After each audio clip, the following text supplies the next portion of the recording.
You were talking about bombing. I always get comics to share their like worst bomb, like getting booed or something thrown at them. Booing, bombing happens like a lot in the beginning of your career because you don't know how to use all your weapons. Interesting. It's like you're a Jedi, but you don't know how to swing your lightsaber, how to work your mind, how to pick up shit. That stuff you learn on the way. Like I still bomb. But it's not like a bomb physically where everybody goes, man, that motherfucker bomb. But I know I'm bombing. Mm-hmm. Inside, I feel it. If I have to go to a joke that I did on my first special, I'm bombing. Yes. Like last night, I don't know what I started off with because I have a set that I'm doing on Netflix in October. And I already know it by memory. I know how to begin with it. I know how to whatever, right? But I saw like the crowd not into that shit. And I felt like a hack doing it because I already know these jokes, but they were getting laughs. But then I switched back to my other stuff. But the real bombing I've had where it was ugly was at that place, Wild Coyotes. Okay. And I was bombing, bro. Like I had my notes, and then that guy, Willie Barcena, he was like a bully, like a comedy bully. Like, I guess you meet him everywhere you go.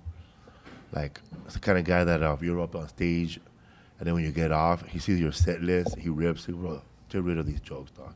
Mm-hmm. But it's true. You like, get rid of them, they suck. But anyway, so I'm bombing, bro. Like I could feel that my back sweating. Like, it was already sweating. And my 5 minutes turned into, it felt like an hour. Yeah, I went through 20 minutes of material in 2 minutes. Yeah, I've been there for sure. My mouth gets dry, bro. And I'm bombing. And I'm bombing. I don't know how to get off. That's the problem with bombing. You don't know how to get off. And Willie Barcena goes up there like he's my dad. And he hugs me on the shoulder. And he goes like, hand me the mic, bro. So I give him the microphone, and he walks me like off the stage, like hugging me. Crowd's dying, bro. Yeah. I'm embarrassed. It hurts, bro. Every step hurts. It's hurting, bro. And I'm up there. He has sweat on his arm. Mm-hmm. So yeah. He goes up there. Give it up for Felipe. Give it up for Felipe, man. He tried. He goes, he tried, man. That's all you can say. He tried, but he failed. Give him a hand for failing, people. He bombed up here, man. I mean, nothing worked. He was getting laughs, making fun of me. Mm-hmm. And he was getting big laughs, right? I was getting angry. I should fuck this fool up, right? And he was saying, man, he's Mexican, man. You people are Mexican. You show him no love. That's what's the problem, man. We never stick together. You guys should have laughed, even if he said knock-knock jokes. Right, and the crowd laughing, right? And I learned from that mess. I didn't learn that bombing, right? Okay. I'm stupid, I should have learned from that bombing. But it just hurt so much. And I don't know if you guys ever bomb, but bombing can last 3 days. Oh, bombing will last till you go up again. And if you bomb again, you might quit. Yeah. I was just about to say that. It lasts until the next show, and hopefully you can rebound. So this is it, bro. I bomb on Chocolate Sunday. At the Laugh Factory. Oh, I've done that. Sunday. Yeah. Bomb hard. I mean, I haven't bombed there, but I've done the show, yeah. And what's his name? What's his name? TK Kirkland? T to the motherfucking Kirkland. He's been on here, yeah. He's a fool, dog. Yeah. He had a homeboy with him, right? And his homeboy, like an old comic, not even a comic, which made it worse. See what happened, young brother? You were up there too long. And I'm like, I probably tell him, I only got 10 minutes. I didn't run the light. That's the worst, bombing and running the light. Oh, dude, you're like, this will get him. You just keep pulling him. So he goes, you were just up there too long. And then TK Kirkland told me, you're funny. But he goes, you got to know your audience or whatever, right? She said something like thank you. He said a little advice. Hotel Lobby Podcast. A little advice. But I forgot what he said, but he ended up being a good guy. because later on in the future, he got me on 2 shows where I got paid. He got me on a Kevin Hart show he was hosting. And he got me another show that JB Smooth was hosting. So he's a good guy. I mean, he knows. So he got me. But I bombed so hard. I had to redeem myself. I said, I can't walk around with this egg in my face. So I looked around. I said, bro, where's the next urban show tomorrow? He goes, oh, Scruncho. He has that show at the Hollywood Park Casino. I think I'm going there. What time is the show? He goes, 9. But they don't start that show till 10. Of course. Fuck, I'll get there at 9. Right. And I'll wait till everybody gets in. So as soon as I get there, they all knew I already bombed. I mean, they all knew I bombed. So, Felipe, I heard you had a rough night last night. Yeah, I did. And then he goes, all right. So I did that show. Bounce back. And then I met a comedian named Eric Blake. So I did the same jokes. I did on Sunday, but I slowed it down, you know. I was nervous. And I killed. And then a lot of the urban comics there gave me like a lot of advice. I think Eric Blake and Scruncho told me that, and Eric Blake. He said, listen, man, when you do an urban audience, if you have a long story, try to say something silly on the way to the story, because these motherfuckers will lose your ass. So I used to have a joke where I say that I'm sneaking this girl into my house to have sex with her in my bedroom. When my parents are at home, everybody's home, and my brother's sleeping in a top bunk bed. So, man, you got to do the whole story, bro. So I went up on stage, and I said like this. So I'm sneaking into my house. So I told this girl, walk over my dad. So I had to walk over my dad. Yeah. So I had a little tags along the way to walk. Right. Then I started making love to her like a prison inmate. I added that. I covered her mouth, kept her mouth shut. Shut the fuck up. So that's what I learned. Details. But that doesn't, I bombed there, but I bombed the hardest probably in Tacoma, Washington. Because I was a headliner.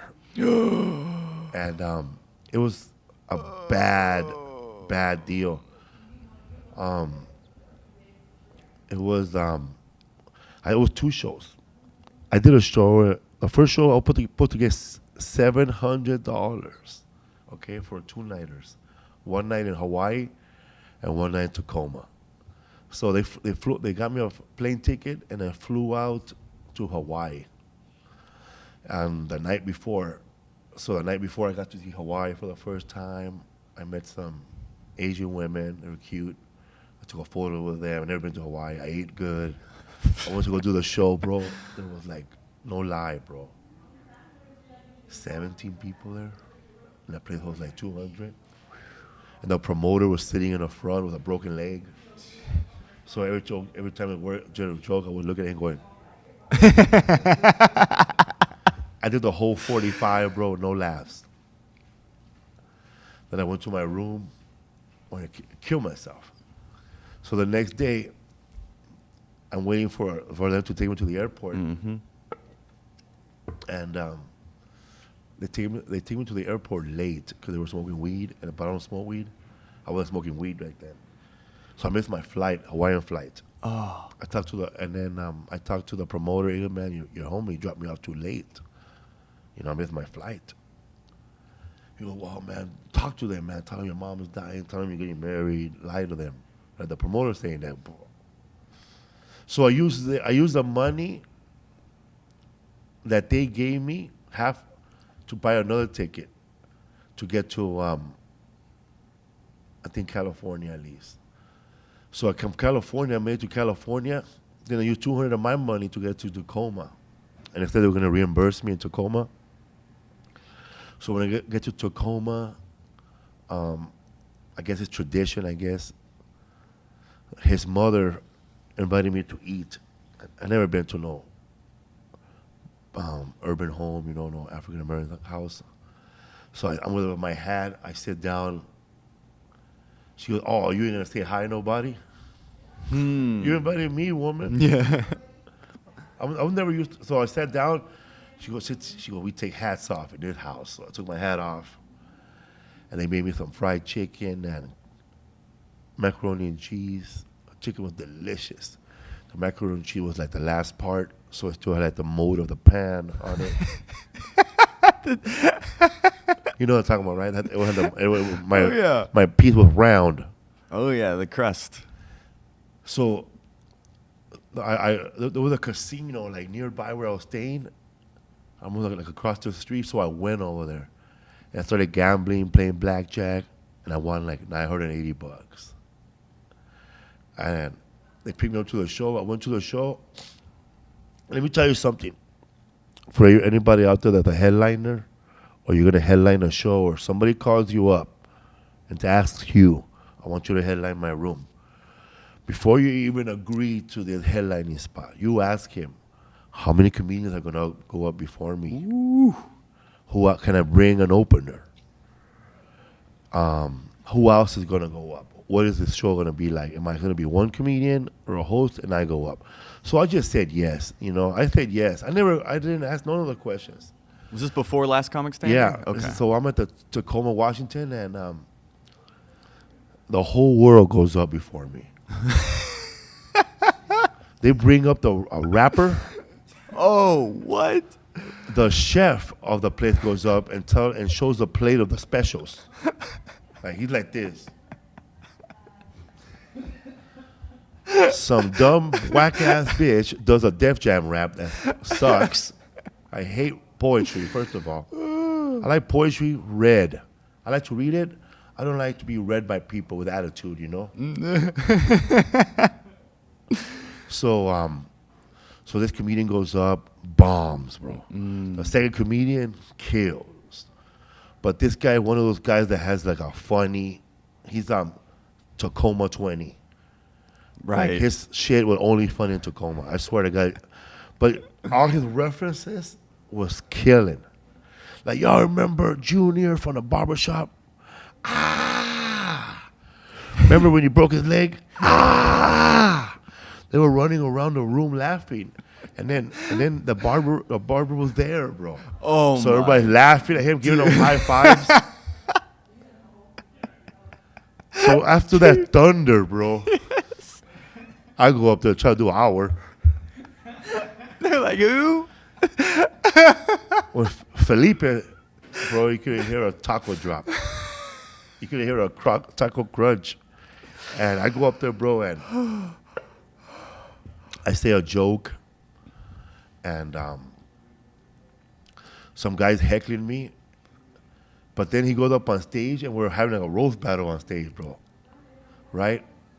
And I said, and I looked at him, and I looked at the audience. Chris Rock was right. There's black people, and then there's all you guys. The crowd exploded, bro. Oh, they liked it. They liked it. Oh, they laughed. Oh my gosh. And I said, thank you, good night after that. So it could have gone either way there. Yeah, I said, thank you, good night. Did you do the full hour? Fuck no. Okay. Because they were heckling and yelling, all rude, and the guy wouldn't get up on stage. And I said, no, you try it. And I went up on stage, you fucking suck dick. I was heckling him. Oh, okay. So then I just left. I said, take me to my room. So I went over there. Oh my gosh. I was about to drink some tequila and forget about my sobriety. I watched PBS. I think Frank Sinatra, I don't know, he had just died, or they were playing Frank Sinatra. That's live. That's what people say. Right. You're riding high in April, shot down in May. Uh-huh. But I know I'm going to play that tune when I'm back on top in June. You know, life, what it is. Life is ups and downs. Yeah. So I have my $900 still. So I didn't give a fuck if they paid me right there or not, right? So they take me to the airport, but I still haven't got paid for both shows. And plus, they owe me for the flight. I'm talking to the promoter on the phone. He's in Hawaii. I said, man, I'm waiting for your wife. She hasn't given me my money. Oh, she's driving to the airport right now. She's going to bring it to you. The airport? She just took it to my hotel room. Like you said, she was going to do it last night. So I'm waiting at the airport. I'm getting close to the gate. I have like 25 minutes before they start boarding. And I'm thinking, should I miss my flight and wait for my money? So I said, fuck this. So I went, got my flight, and I called him up. Hey man, she never showed up for the flight. Oh man, she was waiting for you. But and then I told my friend, the guy who booked me, hey man, your friend never paid me. Oh man, he did that shit again. Oh. What kind of friend books you on a... Juan Dexter, by the way. Oh, okay. He quit comedy. I do have his act.